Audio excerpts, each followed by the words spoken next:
Hi everyone. In chapter 2, we're going to focus on polynomial functions and then rational functions more generally. Now, a particular type of polynomial function is a quadratic function. Remember, a quadratic function corresponds to a second-degree polynomial rule, such as this. And we're going to graph quadratic functions in chapter 2 as vertical parabolas. In chapter 2, we're going to graph only vertical parabolas, meaning that they either open upward or open downward, and there's a vertical axis of symmetry. So in chapter 2, we're only going to see vertical parabolas with vertical axes of symmetry.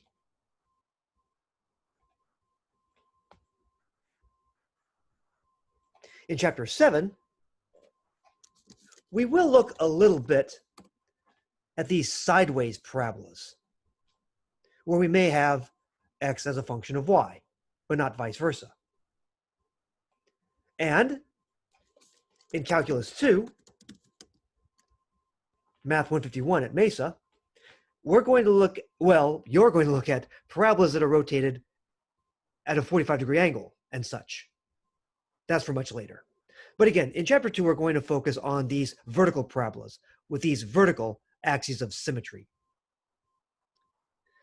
So how do you graph these vertical parabolas in the xy plane? Well, you're going to graph something of the form y, or f of x, equals ax squared plus bx plus c. It's potentially a QT, a quadratic trinomial, although b and c could be 0. A, however, cannot be 0. If a is 0, you get a line. You don't get a quadratic, and you're not going to get a parabola. And we assume that these coefficients a, b, and c are all real numbers. Again, b and c could be 0, but a cannot be 0.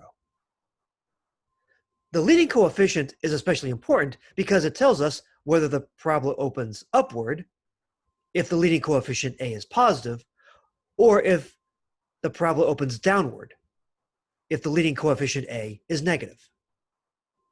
So for example, on the left, we have the graph of y equals x squared minus 4x plus 5. Notice that the implied leading coefficient a is 1, which is a positive real number. The graph of that is over here on the left. So every parabola is going to have a turning point called a vertex. A parabola only has one vertex. In this case, the vertex is a local or relative minimum point because it's at the bottom of some valley. And in fact, it's the absolute minimum point for this parabola. It is the lowest point on the entire graph. There is no point with a lower y-coordinate on the graph than this one. So this may be good news for cost, bad news for profit. The axis of symmetry is the vertical line that goes through the vertex. And this property of symmetry will be helpful when we graph parabolas. Remember, the idea of symmetry is that the left half of this parabola and the right half of this parabola are mirror images of each other about this axis. Now likewise, if we have